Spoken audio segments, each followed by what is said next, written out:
আঙ্কেলের মা মারা যাওয়ার পরে অনেকেই আমাকে বলছিল যে তিনি বেশি দিন বাঁচবে না, কারণ তার মা মারা যাওয়ার পরে তিনিও মারা যাবে।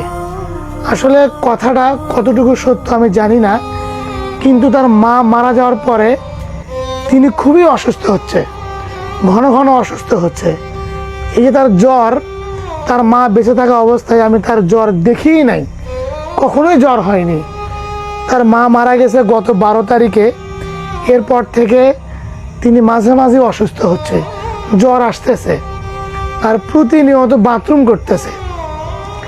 আজকে সকালবেলা তিনি খুবই অসুস্থ ছিল, মানে টেম্পারেচার 104-105 ডিগ্রি হবে এরকম ছিল। তো আমরা ডাক্তার নিয়ে এসে তার চিকিৎসা করালাম, তাকে ওষুধ খাওয়াই দিলাম। এখন আলহামদুলিল্লাহ জ্বর নেই, জ্বর একটু কম। মানে এই যে মানুষগুলো বলছিল, মানে কমেন্টেও আমাকে বলছিল যে তিনি আর বেশি দিন বাঁচবে না। আর আমার এলাকার লোকজনও কিছু বলছিল যে তার মা মারা গেছে, তিনি আর বেশি দিন বাঁচবে না। তো এই কথাটা কতটুকু বাস্তব আমি জানি না। তিনি এই জ্বর হওয়ার পরে কিছু খেতে পারতেছে না। তো আমরা কমলা নিয়ে আসলাম তার খাওয়ার জন্য। তো আমি কমলাগুলো তাকে খাওয়াই দিচ্ছি, দেখুন তিনি কমলা খাচ্ছে। আর ঔষধ খাওয়াই দেবো একটু পরে।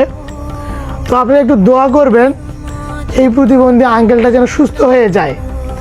কারণ আগে দেখুন তার মা যখন বেঁচে ছিল তার চেহারা অনেক সুন্দর ছিল, মানে তরু তাজা মনে হচ্ছিল। তার মা মারা যাওয়ার পর থেকে কিন্তু আমরা তার মা যেভাবে সেবা করতো, আমরা ঠিক একইভাবে সেবা করার চেষ্টা করতেছি। মানে প্রতিনিয়ত ভালো খাবার দিচ্ছি, চিকিৎসা করাচ্ছি, বিভিন্ন ফল খাওয়াচ্ছি।